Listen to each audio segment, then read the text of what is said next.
Good morning, good afternoon to all the participants joining today. Welcome to this webinar session organized in the context of the third launch of the e-waste challenge massive open online course.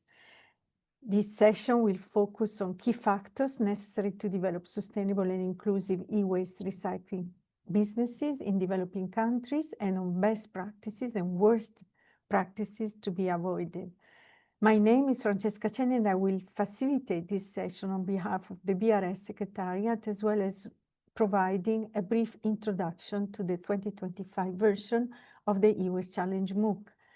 In today's session, which is scheduled to last 1 hour, after an initial introduction on the e-waste challenge MOOC, Dea Wehrli will introduce the presentation of today for about 30 minutes. And this presentation will be followed by a Q&A session for about 25 minutes.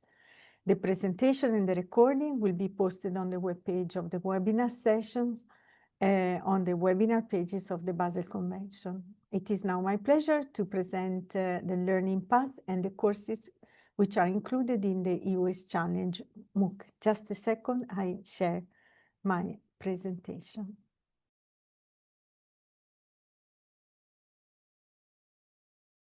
Sorry for this. I hope you can see it now in presentation mode. Yes, I can see them. Thanks. Okay. So I was about to say that the e-waste challenge MOOC is a result of a partnership among different entities and organizations. And after the WRF, the World Resources Forum, I would like also to mention the World Health Organization, which cooperated in particular on course 2, as I will introduce.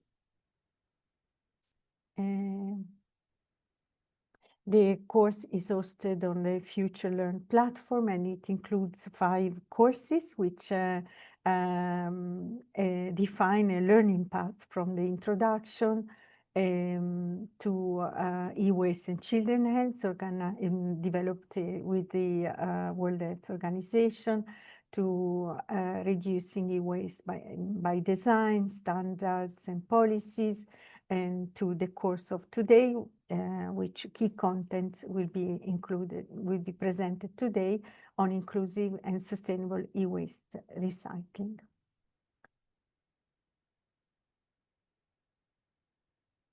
The next course, which will be introduced next week, will be on e-waste management and standardization and conformity assessment. And this course will be also introduced by the World Resources Forum. This is a link where you can join the MOOC and you can join all the courses. Thank you so much. And I will now pass the floor to Dea for a presentation. Thank you, Francesca. I hope... Okay, I hope... Can you see my slides? Yes, but also... Yes, we can see the slides. Perfect. Okay. So, hello everybody. My name is Dea Wehrli. I've been worked for the Sustainable Recycling Industries project, a project on sustainable recycling, and formerly part of Empa, and now I work for our own consulting company called Volutio. I'm very happy to present you today the course on fundamentals of sustainable recycling in developing countries.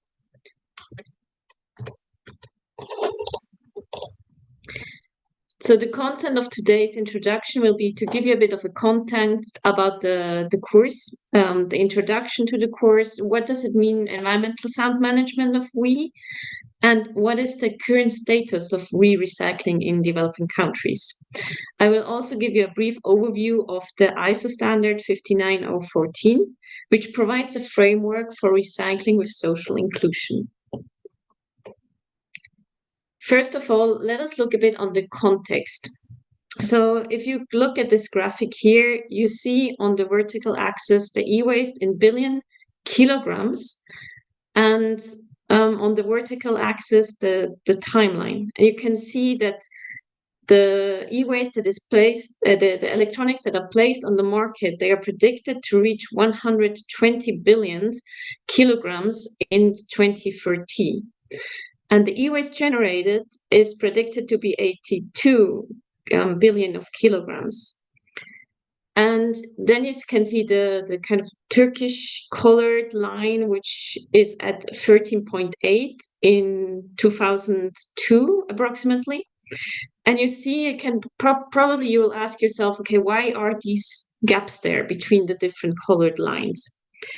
So first of all, as you know, when e-waste is put on the market, it will take a time until it actually ends up being waste and becoming e-waste.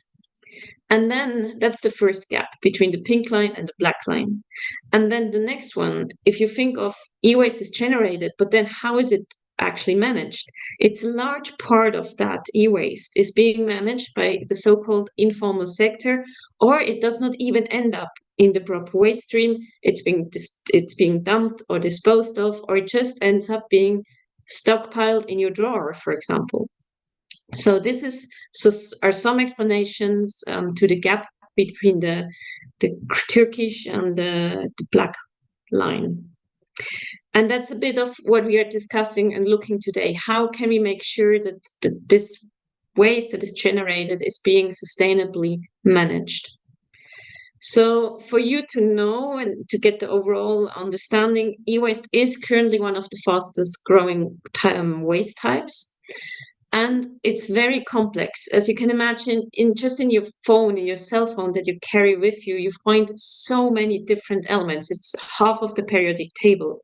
So it's quite complex to make sure that all these secondary resources are recovered and also properly managed, the hazardous parts. Because if you don't do that in a proper way, it creates a lot of hazards to the health and the environment. At the same time, you should also be aware that we generate many opportunities for businesses, for jobs creation. It's a source of income for many, many people. And I think this is always very important to keep in mind when we speak about sustainable management of WE. It's not just about the material itself, it's also about the people who are involved in the management of it. So looking at the overall course, as Francesca said before, it's categorized into 5 different modules. And what we speak today and look into today is the module 4, which is about inclusive and sustainable e-waste recycling, global solutions for a growing problem. Within that course, you will learn the fundamentals of environmental sound management. So first looking into what is the definition of it? What do you understand from it? What is the level of implementation? How and why is ESM important? What are potential technological resources for recycling? And then also looking into a hypothetical case of Sustainia. What you will also learn is how standardization can support and promote inclusive recycling. And when we speak about inclusive recycling, we mean not just looking into the formal, but actually find a way how to interact with the informal, how to include them, and how to move towards a more safer management of WE. And for that, we look into how it is currently done, the status of WE recycling in developing countries, and the ISO standard 59014. So as I said in the beginning, I've been working on as part of the SRI project. SRI is Sustainable Recycling Industries, and there was a project where we worked with Peru and Colombia, Egypt, Ghana, and South Africa. And the project was set up in 4 different categories. First of all, it's the policy that we addressed, because a policy is very important to provide the framework and the baseline to be able to actually implement sustainable management of WE. Another important pillar is the normative part. because you need to have normatives that say how it should be done in a safe and sustainable manner to ensure also a level playing field. If you have players that do not comply with the standards, they usually can operate at the, for example, in a cheap way, in a less expensive way. They do not comply with many requirements, so they can it's not competitive for those who want to do the right thing. So it's very important to ensure that level playing field to be able to bring sustainable WE management into practice. Then an important other area is the business, because you need to have skilled people. You need to have people who know how sustainable management is being done. So looking into that is an important part, and also the problematic fractions, because in WE you find a lot of different components which are hazardous and which you need to know how to treat it in a safe manner. And what you can also do in your country, what local solutions do you have available? What is the best way to proceed?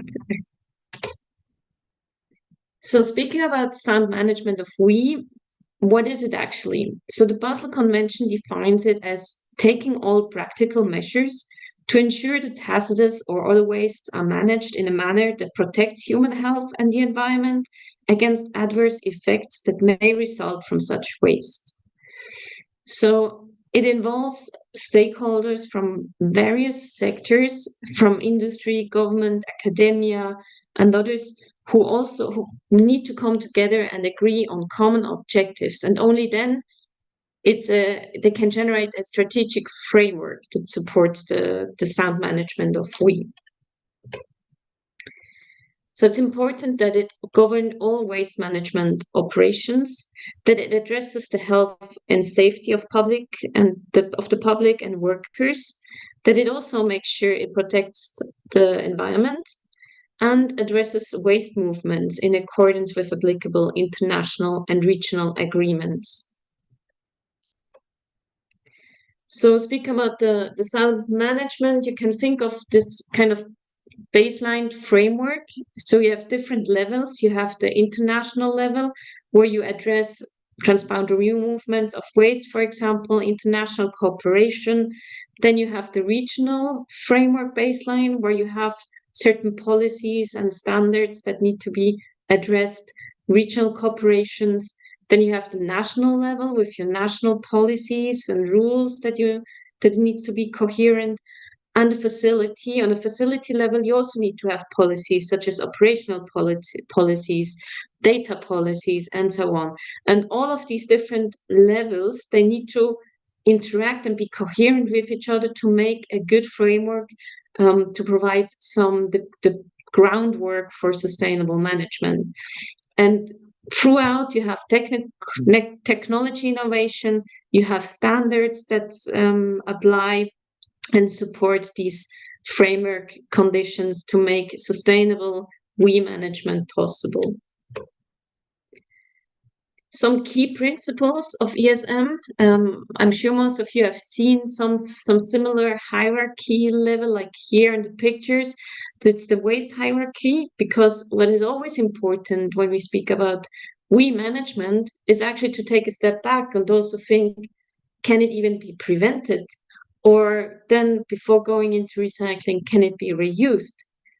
And only in the end, thinking of landfill or controlled disposal. So keeping that hierarchy in mind is an important aspect. Another important aspect is the integration of the informal sector. As said in the beginning, this gap between waste collected and formally documented to waste generated is often covered by the informal sector. So finding a way how to integrate them, how to bring sustainable practices also into the informal sector is an important aspect to consider. And that the responsibility does not lie with just one actor. It usually connects to various different actors that need to play together. And to have a legal and technical framework that is coherent is a key, because otherwise you have guidelines that correspond not with each other, and then there's confusion, and so that doesn't work well. It needs to make sure that it all fits well together. Other topics that we look into is how and why of ESM is important, implementation, case studies, so looking into specific cases, also exploration of recycling technologies, what is there, what can be done, and as said in the beginning, also to look into a simulation of ESM implementation through the hypothetical case of Sustainia. Some examples and success stories that I'm happy to share with you is on the one side, for example, Colombia. Colombia has enacted a national policy for waste management in 2017, and through that providing basically the groundwork, the legal framework for it. And it had clarified and attributed clearly the responsibilities and roles of the different actors in the value chain. And through that, this provides, for example, a really very great baseline to work on and build up on. Then in the case of Peru, we have a recycling company called San Antonio Recycling. It's a recycling plant that is operating since 2012. And it was able to increase its operational capacity from 500 tons per year to 8,000 tons per year, and implementing sustainable waste management practices. In many, many other places, however, it looks more like this, where e-waste is being burned, and to extract the valuable materials, for example, like cables, where you burn the cables to extract the copper, and it has a lot of adverse negative impacts on environment and human health. Through the SRI project, we have developed some reports about what are worst practices, what are good practices, and how you can make the transition, what you need to be aware of. And we have some practical examples, for example, refrigerators and electronic cables that we are discussing in more details. So if you feel like already get some background information, check out the website and you find a lot of reports around the topic, and you can get started with some readings. Now, coming to the ISO standard, the ISO standard 59014 provides a framework for recycling with social inclusion. It basically governs several aspects, but it's one of the first standards that actually addresses how informal workers, or as they are called, the workers involved in subsistence activities, how they can be integrated and collaborated, even if you are a formal player. So it's not about promoting any illegal activities or any informalities, but it's to provide a way forward how sustainable practices can operate in such environments, because the reality is that a lot of workers are involved in subsistence activities, and for them it's very important to generate that livelihood, that income for their livelihood. So it's a way of, the standard addresses it in a way of how can we move forward with the situation as it is today, but going into a more sustainable practice. It provides principles, requirements, and guidance to any organization that is that somehow is affected by management of waste. So it's not only addresses electronic waste, but any types of e-waste. And another important aspect is that it provides guidance also regarding the traceability aspects. Because if you think of the value chain, end of life value chain, it's important to understand that there are so many different actors involved, from the collectors to the people who dismantle it, to the recyclers, to the ones who use it again as a secondary materials. And through that, there is often a loss of information, a loss of data. So it's important to have information available from where does it come from, what it is, has it been decontaminated, etc. And the standard provides some guidance what information should be made available and accessible to downstreams and upstream players. The standard is part of the 59,000 family of standards on circularity.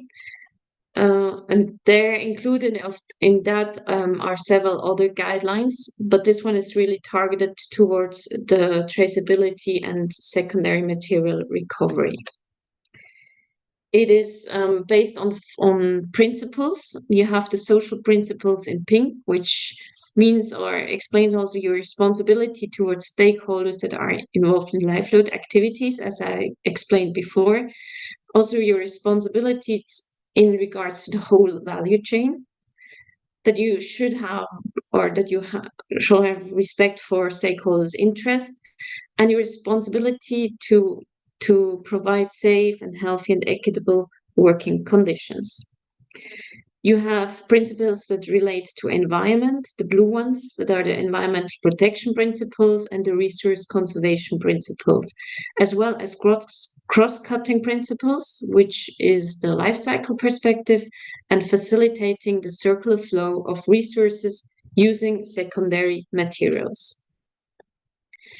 The requirements that the standard provides are focused on three different aspects. The first one is operational. So that targets more how do you classify, how can you determine the recovery routes. It addresses the collection, sorting, material recovery processes, and logistics. So it's focused really on operational aspects. The second aspects are more of organizational nature, such as monitoring and evaluation, how do you engage with stakeholders, the responsibility towards the value chain and towards individuals engaged in livelihood activities, and the fair working conditions. And the third one, as I mentioned before, it's the traceability. So how do you make sure the data is collected and provided also upstream and downstream during and post-processing?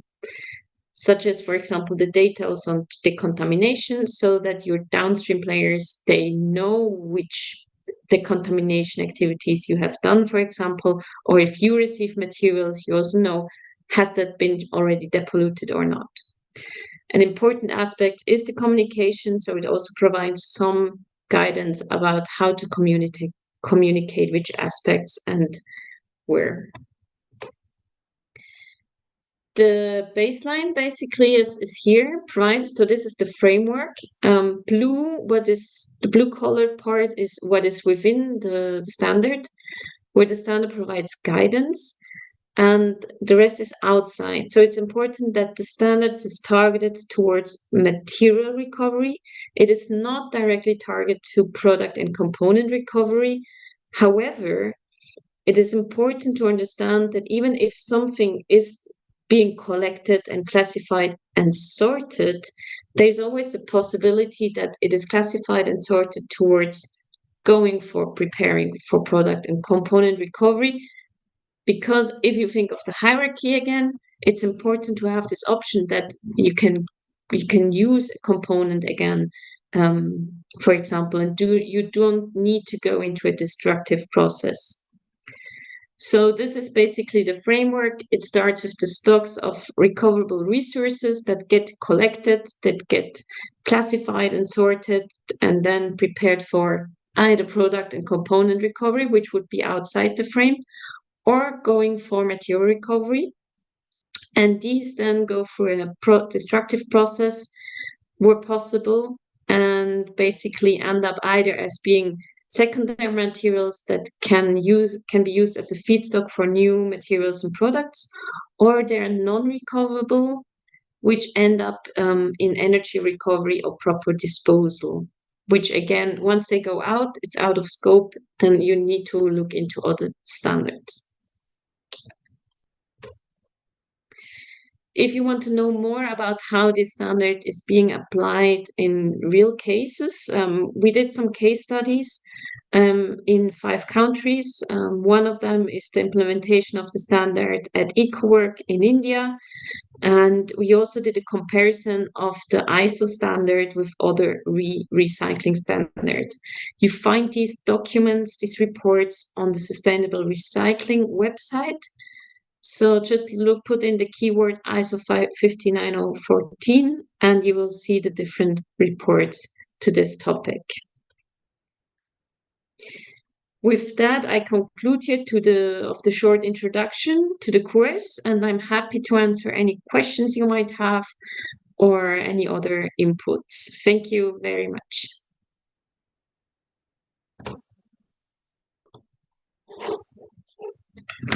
Thank you, Dea, for this very interesting presentation. And I just wanted to introduce now the session on questions and answers, and to highlight that you can either raise your hand by clicking on the heart, the menu React, and then you will find the raise hand button, or you can send your question in writing in the Q&A session window. You have to open this window, and or in the chat.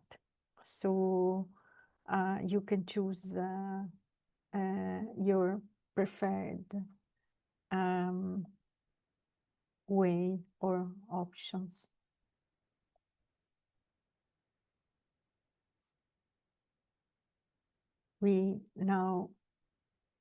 I really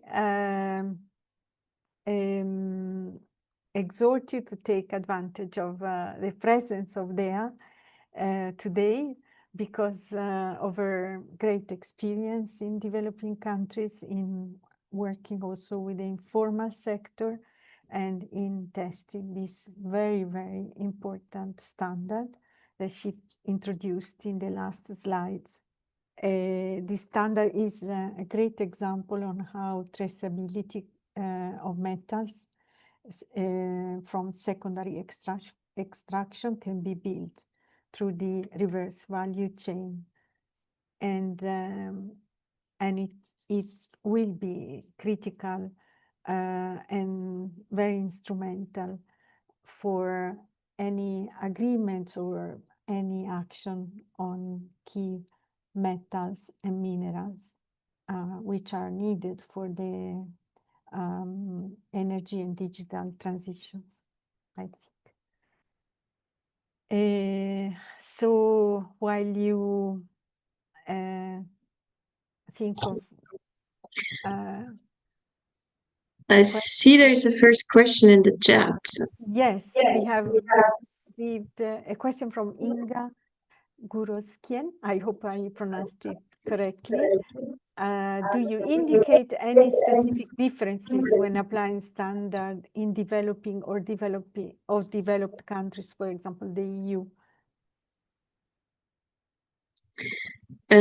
So when we did, for example, the testing of the standard 59014, you can see in that comparison where we did with 5 case studies, there is differences when you apply standard, especially international standards, to different organizations in different geographies.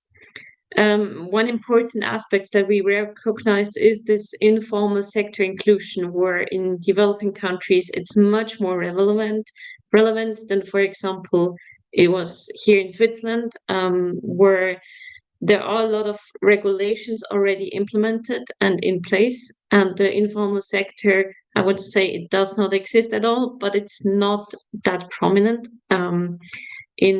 as it is in other countries, for example, in India. So in that way, you find a lot of differences. However, then on the contrary, you also have some aspects which are applicable everywhere, or maybe more important in contexts in the EU, where and less important in other countries. So it's really case specific. So even organizations in countries like in Switzerland, they can learn from standard like that. And what is very important to understand why the benefits of such international standards is, especially for organizations working in countries like India, for example, or in developing countries, the benefits that they gain from them, because they can follow certain international practices And through that, they get kind of a certain guidance and framework that they can also use on saying we are following international best practices. And through that, can also gain benefits and support in how to do it in a sustainable manner.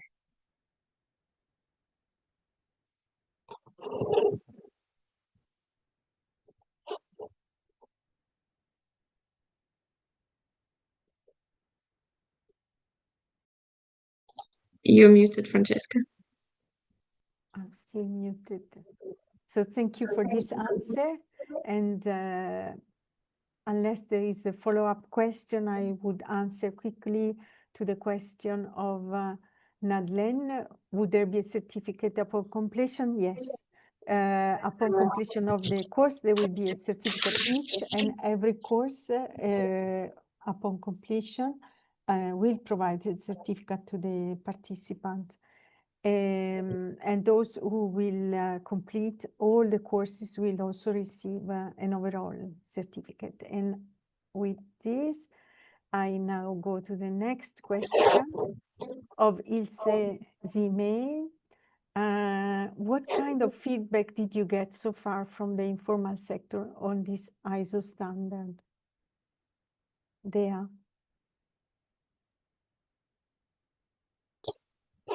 It's not like that you go to the informal sector and tell them implement these guidelines, because they would not do it. They're not interested in understanding international standard or practices in that sense. What you do is basically organizations who work with this informal sector, of this workers in subsistence activities, you start working with these organizations. So it's kind of you work with the intermediaries, because it's not an informal or a person, a subsistence worker. They are not concerned about, having all the guidance document, having it properly monitored, and so on. They are concerned about gaining a livelihood, how they get to feed themselves every day. And in that way, coming with a standard and requirements and so on, principles, it's a huge gap. You need to have certain intermediate organizations who can follow the standards, who can use this guidance, how to work together with the informal sector, and then making sure, for example, they get educated about certain hazardous practices, etc. They get making sure that when they employ, for example, workers like that, to provide health working conditions, if they just like work together with them and not employ them, or to make sure that they get access to certain knowledge to provide information.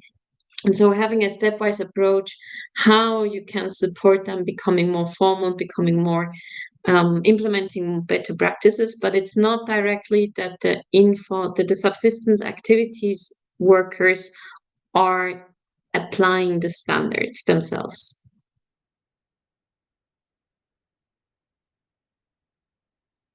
Thank you, Dea. I don't know if there are follow-up questions, but I would then introduce the question of Angelica Zapata. Thanks for the presentation. What are key actions that have you noticed motivate the informal actors to formalize their activities? I guess access to social security, ensure an established income, though in countries such as Colombia, this income is quite low and it is not even a minimum salary. Also, this middleman figure is quite complex to overcome in the e-waste value chain. What is your experience there?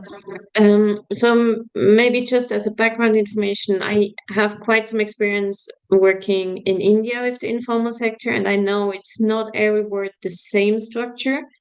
So it depends on the countries, on the local context. But what I know, or from the experience I have in India, it's often that there it works through money. So one of the most important factor is how do I can make most money. And as it was written, they depend on the income. It's a very low salary that they get, if it is at all a salary and not just, paid by depending on how much you can make. So in that way, it's through money, so economic incentives that you need to link with certain practices. And again, here the other aspect links in of the traceability, which becomes more and more important, to understand where does the resources come from. Has it been treated properly? Has there been child work involved or not? All this information that needs to be linked, that also then suppliers, the buyers of the materials, can request. And through that is basically linked to that monetary incentive, because ideally one would not buy from a supplier who is involved in child work, for example. So in that way, it links up. And then other aspects, how you can motivate, is also to, for example, provide healthcare insurances, not only for the workers, but when you address his or her family, provide for the children or other family relatives. That's another part that sometimes works, which because family structures are often very strong in such a setting. So things like that you can focus on, and to kind of find ways of motivating subsistence activities to implement better practices. And of course, also information, knowledge, education to make them understand, well, you can do a lot of things, but do it just slightly different and you will have a much higher impact. This is also hard, but at some point, I think, or from the experience, they do listen. And as long as it's not like too much of an effort for them, or they lose in money or so, they are interested in their health as well. Or if it concerns like the children or something like that, when you can say like, oh, if you do that, your child is suffering also. So linking that up often helps also. Thank you, Dea, for this answer. We received a suggestion from Miss or Mr. Albert Summer. Hello, it could be worth reaching out to the International Alliance of Waste Pickers. They are engaged in the plastics ink process. Thank you for this suggestion. We will certainly do so, and we will send information about the course. We also have a question from Pui Wong. Thank you for sharing about the challenges of engaging in informal sectors. How can these standards serve to offer solutions to problems on the ground in massive weed dump sites, often the result of weed trafficking or illegal processing in Ghana, Thailand, Malaysia? Could you please share one successful case study? I understand that there are reports with case studies that we can also refer to later. Thank you. Over to you, Dea. Thank you. Thank you for the question. So these standards, they serve to offer solutions, not about directly how to avoid the massive dump sites, but how to support organizations working in the field to make it in a standardized way that follows best practices. So if you want to know, if you're an organization working in the field, you can use the guideline to understand, okay, what requirements do I need to follow, so that I can also follow, that I can say, well, I'm implementing best practices also, that you provide downstream and upstream data, for example, or there is one requirement that requests for the code of conduct, sorry, the word got lost, the request for a code of conduct. So this addresses the whole value chain. If you say like, oh, from my suppliers, I request a code of conduct, or that they also implement all these measures, it kind of has this triple down effect that fosters other stakeholders in the value chain to implement the same measures. And through that, you increase the level of work practices throughout the value chain. And the standard, for example, also addresses that waste hierarchy about best possible environmental outcome, trying to avoid sending something to waste if it can still be used. You have, however, certain things, certain substances in the e-waste, that are to be disposed of, that you should not make sure they enter again into a product. So it depends on it helps you to understand, okay, how do I follow it? How do I do my decisions? If I'm, for example, a dismantler, how can I make sure which way, if I get the product, should I send it to recycling? Should I send it to this? Should I dispose of it? What do I need to make sure of to have safe working conditions? So in that sense, it does not directly addresses the problem of dump sites per se, but it helps to avoid even that people go and dump it, because you should not dump it. You should bring it to engineered landfill, the waste that you need to dispose of in an environmentally friendly manner. In that way, it works on the prevention of the dump sites, but it does not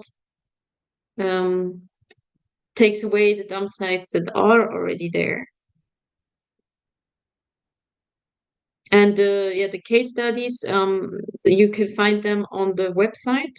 So there have been 5 case studies. Not all of them are about e-waste. The one is of 2 are on construction waste. One case from Switzerland and another from was Peru or Ecuador. So from Latin America. And there you can see how these standards are being applied and how they can support streamlining the practices and documentation also. Thank you, Dea, for this answer. And now a question from Patricia Petrus. How can Pacific Island countries benefit from this? It doesn't really matter where you are in the world. If you're in an island, of course, you have more challenges regarding logistics, regarding the movement of the waste. However, whether you are on a specific island or in Switzerland or in any other country, to follow that guideline supports you in understanding what means sustainable management of we. And of course, you need to make sure, okay, what are local solutions available? And I think there is where it comes to certain constraints, but you often have these issues also in a country such as, for example, Nepal, which is it's a country locked. It's surrounded by other countries, and yet it's challenging. It has its own challenges of it's a small country and you need to find solutions, and then you have the same challenges on how do you move waste to other countries, how to make sure you can showcase they are treated in a safe manner, it's okay to do so, and then and for the other fractions, finding local solutions. So in that, again, if you're interested in more finding local solutions and what you can do with hazardous waste, how you can identify them, how you can treat them in the best way possible, you find some more guideline documents, project documents on the SRI website, specifically for hazardous substances. And if you have specific questions on some hazardous substance or components, how best you do that, please feel free to reach out and we can directly see what are the issues. But the challenges are definitely there, whether you're on an island or you're in a small other country. Thank you so much, Dea, and Patricia is writing, thank you. We will reach out to you. Thank you. So there is another question from Jocelyn Vasquez. Thank you for the presentation. Actually, I have 2 questions. How does ISO 59014 address e-waste treatment strategies at the origin, producer country, or the consideration of recycling from the product design stage? How can knowledge and technologies be transferred to developing countries?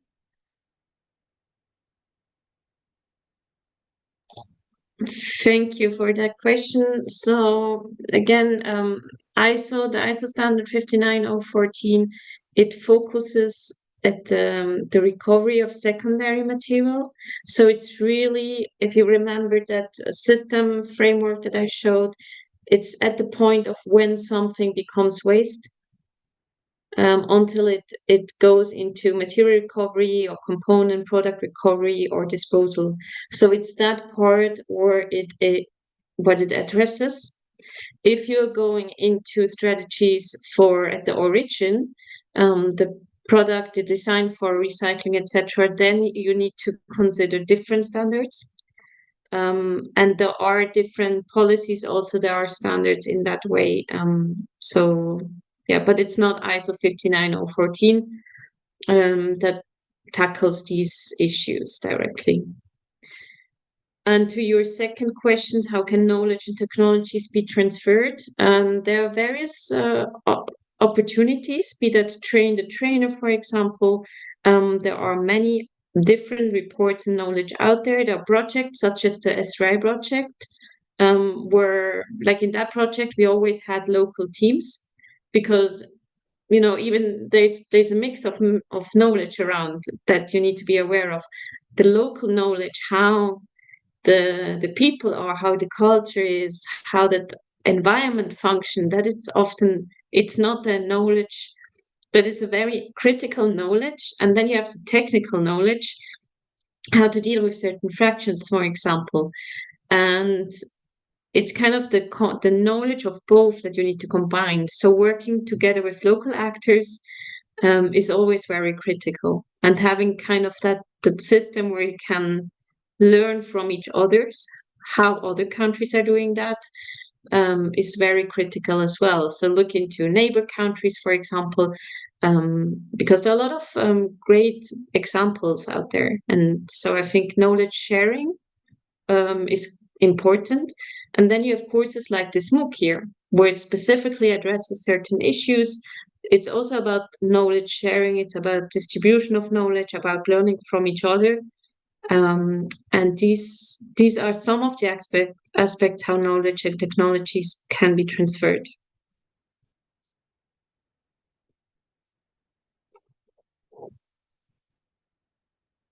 Thank you, Dea. We received a request for the link to the MOOC, and I put it in the chat. And I read now a question from an attendee from Cambodia. I'm deeply concerned that the country is becoming a dumping ground for e-waste originating from OECD nations. There are cases where plastic and chemical wastes were illegally transported to Cambodia. What existing global measures are in place to tackle this critical issue of waste dumping to least developed countries? Well, perhaps here I can answer. Of course, waste dumping is illegal under the Basel Convention, and therefore it is important to signal cases of illegal traffic to the authorities and to the Basel competent authority of the country. This is key because the Basel competent authority can then notify this to the Secretariat and receive also support and help to try to address the case of illegal traffic. It is very, very important to mention that for the Basel Convention and every country that has ratified the Basel Convention, illegal traffic of hazardous and other waste and plastic waste and e-waste are also classified as other wastes. So sometimes they are non-hazardous, but in any case, they should fall under the controls of the Basel Convention. Therefore, it is important to note that each country defines criminal the dumping of this kind of waste. And of course, this happens anyways, but the Basel Convention can be upheld in every country to really counteract these cases of illegal traffic. And it's the most important tool in international law for that. I hope I answered, but of course we remain available in the Secretariat to help, and there is also a partnership working on enforcement and working against cases of illegal traffic. So it is very important to activate and to send this information to the Basel competent authority of the country, but also it can be signaled also to the Secretariat. And I hope I answered. And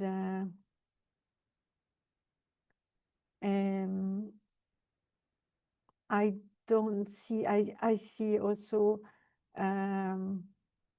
the link directly to the course. This is very nice. This link is specifically shared by Rebecca exactly to this course. The link I shared was, it's a general page which gives you access to all the courses, all the 5 courses. Thank you, Rebecca, for this. And I don't see any other questions, but please come up if you have any questions. I would like to use the last few minutes, if there are no other questions, to ask Dea, how is this ISO standard working? For example, if you treat the waste in different countries, is it necessary that all the sites have this kind of certification? How is it possible, for example, to manually dismantle in one country and then to send it to another one for the extraction? How can the standard hold this kind of movements among different countries? I mean, the standard, first of all, whatever there are in terms of national and international policies and laws, etc., to follow, that needs to be followed. So the standard is going on top of that, and it applies to organizations that are somehow engaged somehow related to e-waste management or waste management in general. And then it provides you the guidance of following, for example, the requirement, trying to base your decision on best environmental practices or outcomes. So you think of, okay, if I get a laptop, for example, what is the best way for the environment from an environmental perspective, what to do with it? And then you can it doesn't tell you how to do it, in the sense of how do you find out or how you can how you can test it or so. It is more about providing you that concept, what is your decision tree basically that you need to follow. So you can check your computer and you can see, does it still work or not? But it doesn't tell you exactly how you find out. For that, you need to go and find other guidance document.